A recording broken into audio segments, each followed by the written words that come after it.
Yahoo! We we's going to talk about some of the fellers I knew when I was growing up. Long time ago. That's when women had hair down there. They had hair in their armpits too, boy. We doggies. Back then, over in European way, European in the flyers, they got armpit hair, leg hair. That's longer hair under their armpits and down around their beavers than I have on my head today. But that's the old-fashioned way, everything tasted better back then because you could taste it for a longer period of time. Yeah, I'm here somewhere in Italia. I'm sitting on a bus. This here one lady comes in and stands up and reaches her arm up like that. She got enough hair under that armpit. It's a hot day. You know what that does. I mean, this queef, not a queef, this mystic cloud of obnoxiousness and stinky floated over the tops of my head, man. And so I got up and give her my chair just to cut the air off and stuck my head out. Tried to stick my head out the windows, but them windows, only came open about that far.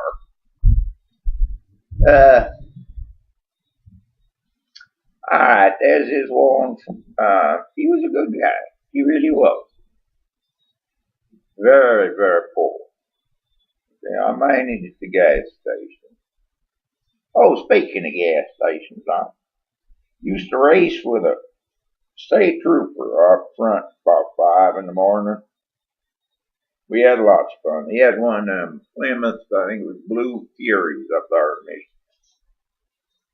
This is out by a place they ended up living at for a while. Clark Lake. Wonderful place. My brother was killed there, run over by a motorboat. But it's still a wonderful place. And that place they call it the Widow's Lake.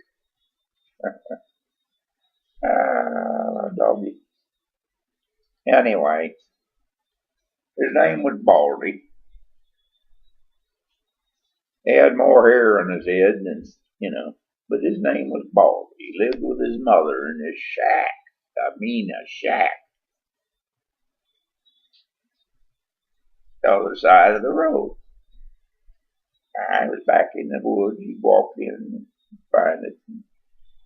And in the winter time, him and his mother, they'd sleep underneath old mattresses. They didn't have no covers. Didn't bathe much either, They'd wait till spring, and then it was pretty clean during the summer months.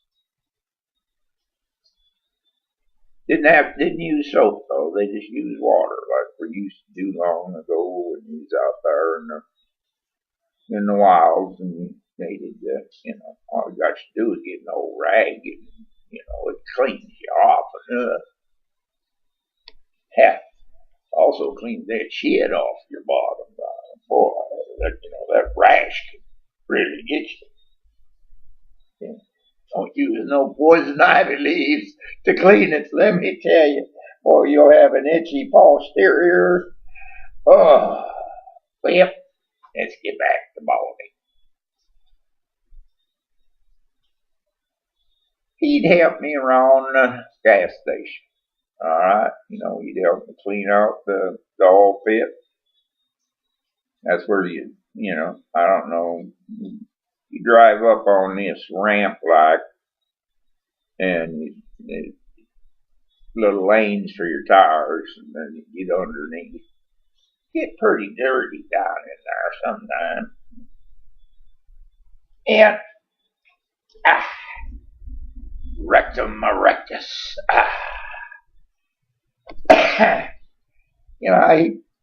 He'd clean the bathrooms. You know what?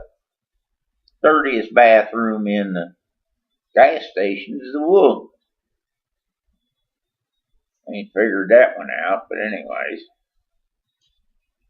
He'd do that. He'd pick, cigarette butts, cigar butts out of the ashtray, put them in a little bag, smoke them all day. He liked dog food. He liked rival dog food. So he'd walk up to the store, because he didn't have any way to transport himself except his feet. Yeah, he'd get himself a couple cans of rival. I guess him and his mother would either warm it up or just share it.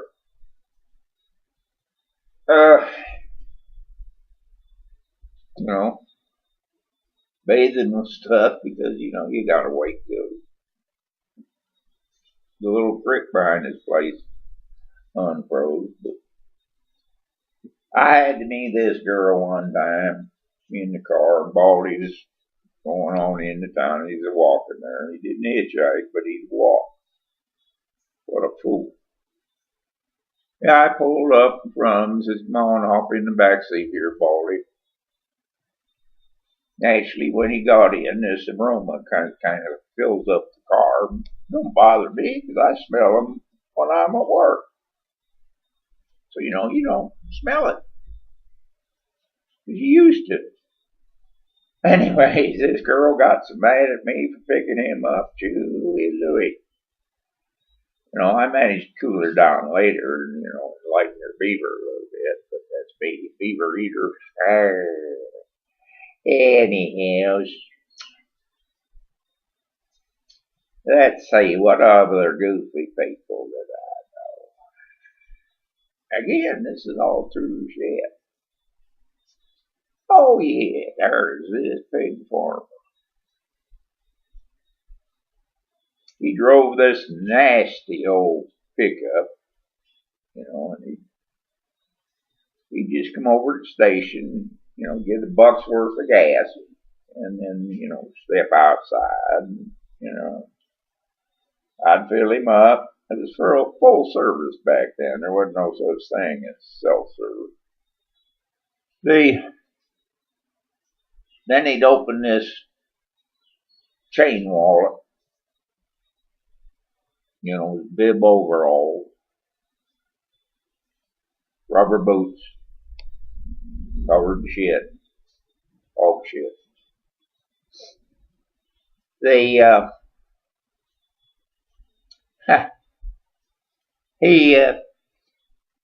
Oh lordy, he'd search through that wallet. I mean, that thick, just for $1 bill. It was full of hundreds.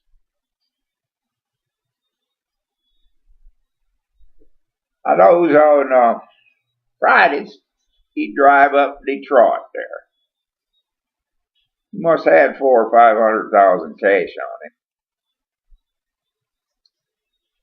And he'd cash the workers' paychecks when they came out of work in the morning there on Saturday or Friday morning.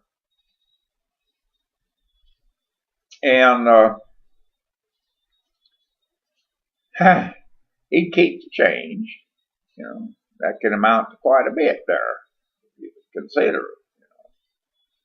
But man, he must have had a pass a load of money buried in that hog barn somewhere. Wee doggy, he could probably start his own bank. But I know he. This is good.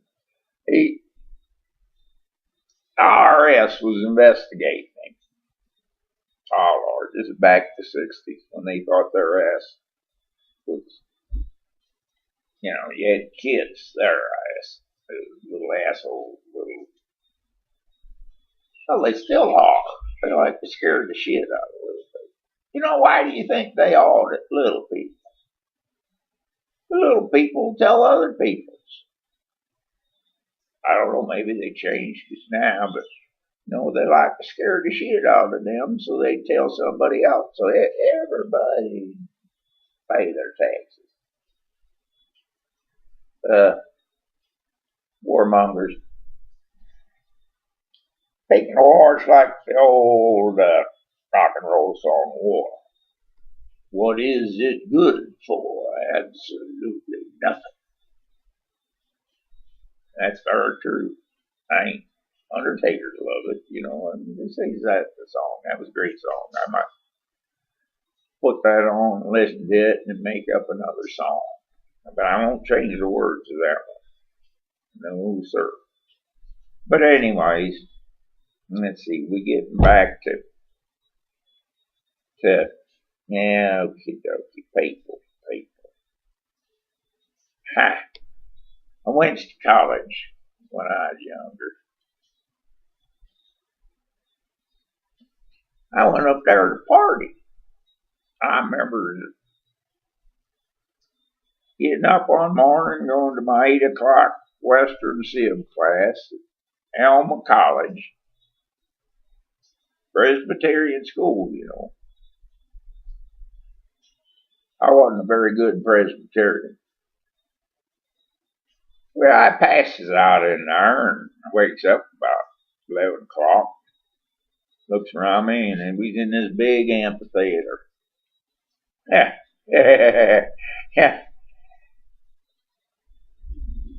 3 rows. Nobody to sit next to me. And I stumbles out of that jar and go back to sleep. Remember one time, and some other fellers, we decided we was going to go to New York. Going to go skiing there at Rochester. Well, we gets over there, and we was going to stay at this guy's uncle's place.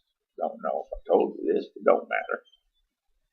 And, oh, shit. Well, to make a long story short, okay, you get that? I do repeats of it another day. Yes, sir, boy. I spent a week in jail for that one.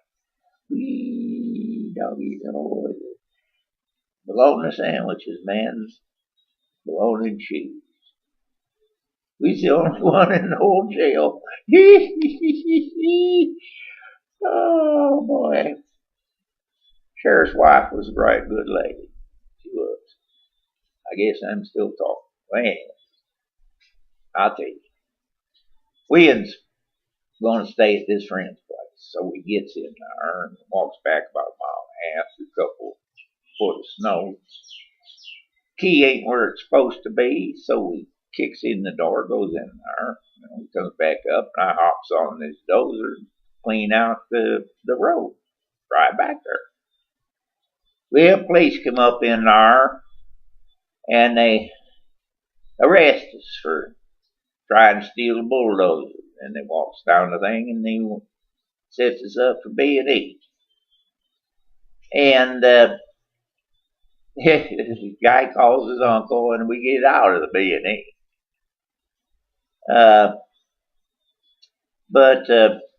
Oh, shoot. Well, yeah, I got about a minute.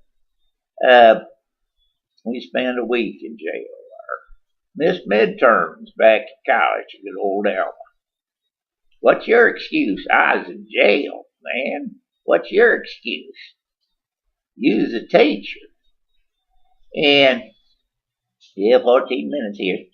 Okay, anyways. I gets out of, it kicks me out of there. I have a .9 average.